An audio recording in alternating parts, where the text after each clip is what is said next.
Hey, what's going on everyone? Eric Rossi, the guy with the eye here. I haven't done a specifically what's in my bag for a super long time, probably almost over a year and a half, and I just kind of want to update it. And I really significantly changed what I had, something more specific to what I shoot and how I shoot in my style.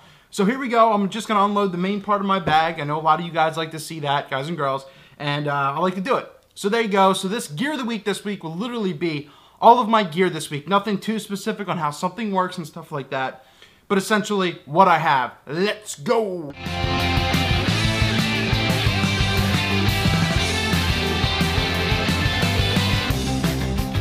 So here comes the fun part to where I have to take, I'm going to take everything out, show you what I have, and then put it all back in, which is great because I kind of need to reorganize this a little bit. Anyway, so where do I want to start? Typically, so this is a low pro roller bag that I found for a really great price. It holds specifically, and I'm even kind of growing out just a little bit, but it moved me from my backpack system to the roller system because I just had so much. My backpack was extremely heavy. A lot of my friends who are photographers would be like, you are just carrying around bricks, and it was insane. So this is my low pro roller bag. It's an earlier edition. Usually in my first pocket right here would be my Rokinon 14mm 2.8 Nikon lens, which is recording me with the Nikon D600 and the Rode VideoMic Pro, which would all be in here. So you're not seeing those right out here because the 600 is recording me with the Rokinon and the Rode. So then I'm just going to kind of go down the line and we'll jump into it. So first we have right here my Nikon SB800. I had this at the time of my last recording. I'll put that link to that description down below. That was a little more fun video and everything where I wasn't too serious about it. But so I still have my Nikon SB800 right here.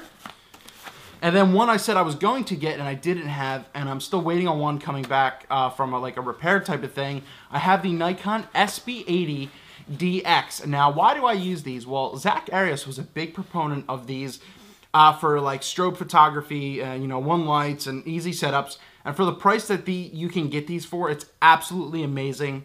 So for the Nikon side, or even if you just want to trigger them, that's fine.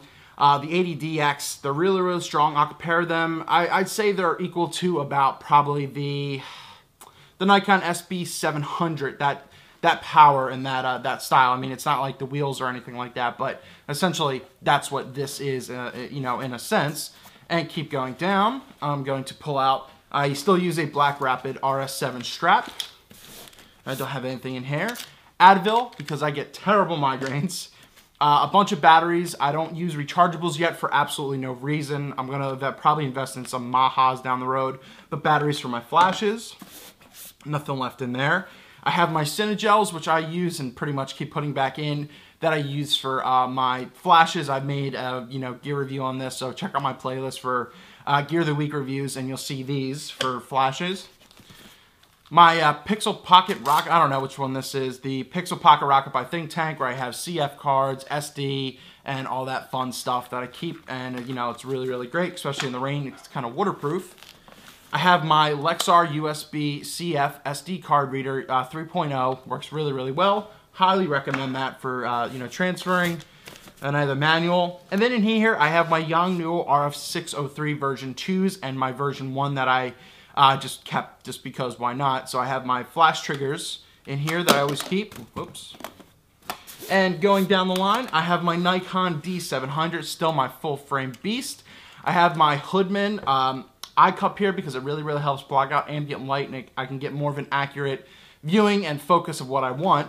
And then I also have the Velo hand strap right here, which really helps. It's comfortable, as long as the and as well as the battery grip for the D700.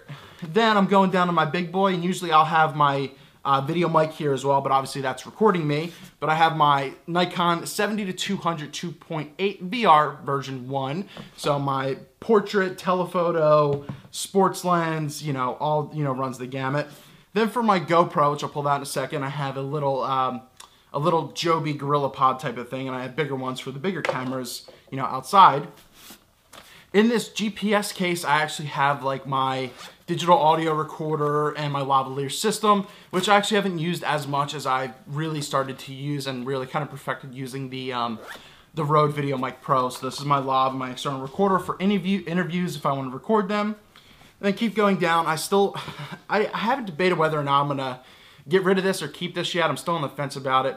But this is the Icon VL5 monitor that I use because it's got focus peaking, and it's a really, really nice size. But I'm not too fan of like the color representation of this, so that's one of my main quips about this. I'll put that there. Then I have my Velo, and I had to get a new one because the other one just kind of just died up. My Velo bracket, where I'll mount especially my monitor up on one and my Video Mic Pro in here, so that way you can use everything all in one on your camera. I do have a video about that as well. HDMI cord for the monitor, and then I have a little flash thing that I never ever use, and I got this as a giveaway. I don't know, I guess I still have it in here for a reason, but for flashes, you put them on there kind of like a portable little mini softbox.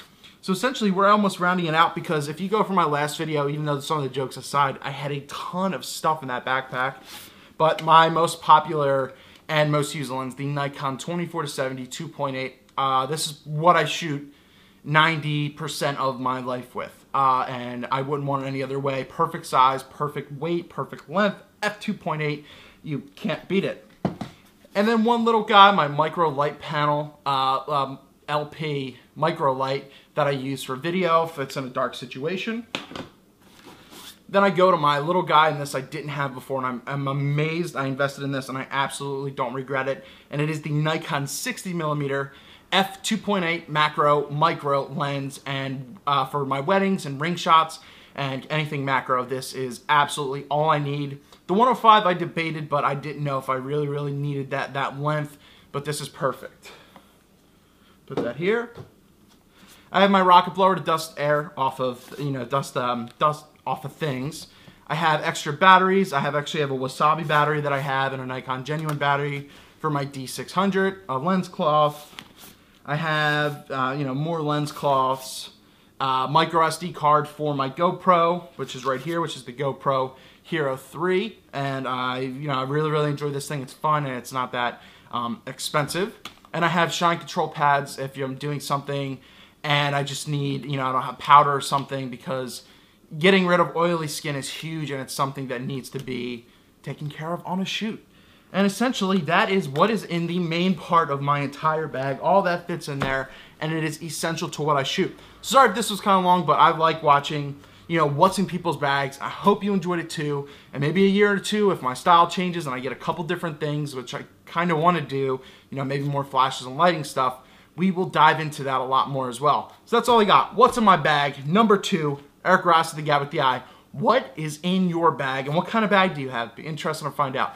Write that down in the description below. Give us a thumbs up, subscribe. Have a good one. Keep an eye out, guys.